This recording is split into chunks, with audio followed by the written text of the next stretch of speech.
నమస్తే ఈ రోజు గాంధీ భవన్ లో నాతో పాటు కాంగ్రెస్ పార్టీ సీనియర్ నాయకులు ఫిరోజ్ ఖాన్ గారు ఉండడం జరిగింది అన్న నమస్తే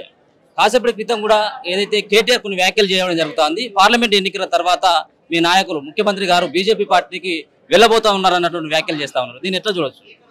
బీఆర్ఎస్ ఫినిష్ అవుతుంది out of 17 seats by default ఒక సీట్ గెలుస్తుంది BRS day by day Revanth Reddy Congress party strong అవుతుంది కేసీఆర్ కి కేటీఆర్ కి కవితకి హరీష్ రావుకి అందరికి ఇంటెలిజెన్స్ న్యూస్ ఉన్నది లోపల నుంచి న్యూస్ ఉన్నది లోపల నుంచి అందరు ఎమ్మెల్యేస్ మనసు కాంగ్రెస్ రేవంత్ రెడ్డి మీద వచ్చేసింది ఉట్టి డ్రామా నడుస్తుంది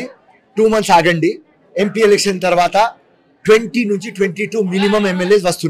వస్తున్నారు సో దానికి ఆపాలి అంటే ఏం చెప్పాలి కేటీఆర్ పాపం కేటీఆర్ ముఖం చూస్తలేరు నల్లగా అయిపోయినాడు రైట్ ఎట్లా ఉన్నది అంటే రాత్రి మొత్తం ఏడుస్తున్నాడు పాపం సో అందరికీ తెలుసు వాస్తవం day by day BRS week day by day Congress strong రానున్నటువంటి పార్లమెంట్ ఎన్నికల్లో బీఎస్పీ పార్టీ బీఆర్ఎస్ పార్టీ ఈ రెండు పార్టీలు కలిసి పోటీ చేయబోతాను నిన్న ఆర్ఎస్పీ కూడా మరి మాజీ ముఖ్యమంత్రి కలవడం జరిగింది దీని పట్ల very good Praveen Kumar great fellow ఏం పీకినాడు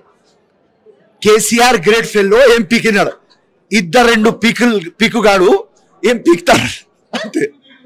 రైట్ ఎల్ఆర్ఎస్ పైన ఈ రోజు ధర్నాలు చేస్తా ఉన్నారు కేటీఆర్ ఆధ్వర్యంలో పెద్ద ఎత్తున దీన్ని ఎలా చూడొచ్చు ఎల్ఆర్ఎస్ పూర్తిగా రద్దు చేయాలని ఇది కాంగ్రెస్ పార్టీ ఎల్ఆర్ఎస్ ఉంటది బీఆర్ఎస్ ఉంటది కానీ మా పద్ధతి ప్రకారం వాళ్ళ జియో 58-59 ఎట్లా ఉన్నది అట్లా పెట్టుమంటే ఎట్లా పెట్టాం కదా రాజశేఖర రెడ్డి టైంలో 166 జియో ఉన్నది దానికి స్క్రాప్ చేసి 58-59 తీసుకురాం ఇప్పుడు మళ్ళీ కాంగ్రెస్ ప్రభుత్వం రేవంత్ రెడ్డి వచ్చినాడు దానికి స్క్రాప్ చేసి కొత్తది తీసుకువస్తాం ప్రజలకి ఎక్కడ లాభం అది చేస్తాం గవర్నమెంట్కి ఎక్కడ లాభం అది చేస్తాం ఎకనామీ ఎట్లా ఉండాలి ఫైనాన్షియల్ పొజిషన్ ఎట్లా ఉండాలి అన్ని చూసుకొని చేస్తాం ఆ ఫాల్తున్నా కొడుకులు ఏదో చెప్తే మేము ఫాలో కావాలి రైట్ మోడీ గారిని పెద్దన్న అని చెప్పేసి రేవంత్ రెడ్డి గారు అన్నారు దీనిపైన కవిత కూడా కొన్ని విమర్శలు చేస్తా ఉన్నారు ప్రధానమంత్రి అయినా పెద్దన్న ఏం రాంగ్ ఇక్కడ ముఖ్యమంత్రి అంటే మొత్తం తెలంగాణ అయ్యా ఏం రాంగ్ సో ఆయన స్టేట్ కి డెవలప్ చేయడానికి చెప్పినాడు ఎస్ మెట్రో రైల్వేకి మాకు డబ్బులు కావాలి దానికోసం అన్నాడు సో ఏదైనా రాంగ్ మూసీ రివర్కి మాకు డబ్బులు కావాలి 5 trillion ఎకానమీ చెప్పినాడు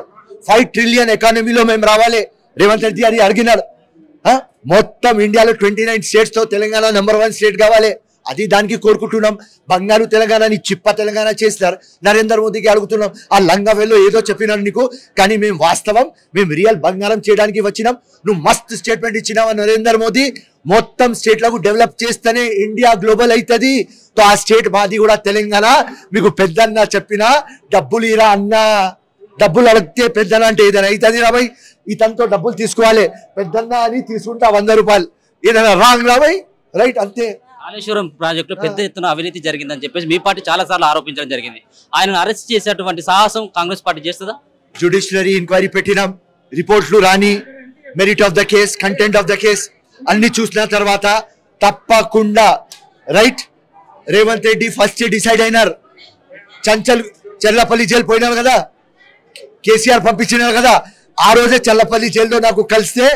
రేవంత్ రెడ్డి నాకు చెప్పినాడు ఒక రోజు మన ప్రభుత్వం అవుతుంది దేవుడు ఆశీర్వాదం ప్రజల ఆశీర్వాదంతో నేను ముఖ్యమంత్రి అయితా నాకు చల్లపల్లి పంపించినారు కదా ఫిరోజ్ ఈ లంగా వెల్లోకి తిహార్ జైలు పంపిస్తామని డిసైడెడ్ కొంత టైం ఆగు హైదరాబాద్ పార్లమెంట్ సంబంధించిన బరిలో మీరు ఉండేటువంటి అవకాశం ఏమైనా కనబడుతుందా అందరికంటే బెస్ట్ క్యాండిడేట్ ఫిరోజ్ ఖాన్ పార్టీకి నాకంటే బెటర్ క్యాండిడేట్ దొరకపోతే ఫిరోజ్ ఖాన్ కి రామంటారు కానీ నేను పార్టీకి ఏం రిక్వెస్ట్ చేస్తున్నా అరే హైదరాబాద్ ఎందుకు అన్నా సికింద్రాబాద్ ఎందుకు నాకు నరేంద్ర మోదీ వారణాసి మీద టికెట్ ఇవ్వని అడుగుతున్నా రైట్